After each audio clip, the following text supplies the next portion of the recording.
Brian, Yes.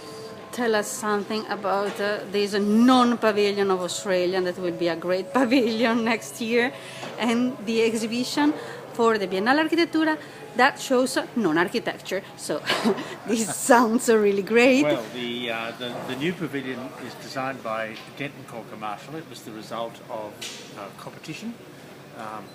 First of all, expression of interest, and 6 people were chosen to a competition.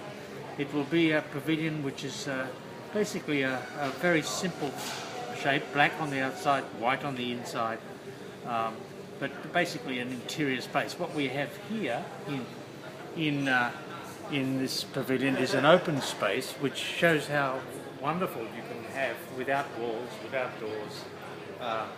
And I wonder whether we're making a mistake over there, although I was a juror for this other one. Anyway, this pavilion works beautifully on a hot day because I'm here. I can feel a slight breeze going through. Can you feel that breeze? Yeah, it's wonderful. It's really good. And what we've done here is we've created 23 buildings, 11 historicist buildings, basically modernist buildings from the last 100 years that were never built, plus 11 contemporary buildings that were never built as well, plus the 23rd one is the actual new pavilion which is under construction. And when I say we've created them, a number of people have created these, all different companies, different firms. There's one of Chris Bosse from Lava. He did this amazing tower in central Sydney. Refurbishment of a really horrid or hated tower from the 1960s, I think. And when I say created it, it will appear to you to be alive when you look at it through the new app which has been developed, and you'll be able to walk up to it, look up into it, and so on. So but you have to go to the side where it has been located. That's correct. Chris. Absolutely. Yeah. Because you hold something very interesting on your hand. So, Have you got a model of it? yeah. So I would like I'm to have part one of this. of these projects that are unbuilt, unfortunately, and it's an interesting concept of instead of celebrating the most famous built project, celebrating projects that would have been famous but they were never built. And so this idea of Australia not having a pavilion and showing projects that haven't been built, there's an interesting connection about that. And so I'm holding a rapid prototyping model, which was 3D printed from the same data set that the exhibition was made of, that a movie was made of, that a website was made of. And what Brian was just explaining was an application that essentially triggers animations and interviews and imagery through the iPad by pointing into the location where the 3D model has been positioned within Venice. And so it's a completely new exhibition concept, which you have to get your head around first. I think not everybody would immediately understand it, but once you actually do download it, and Brian's just I'm going to try to, if I can, for you. It's a fascinating new concept of exhibition.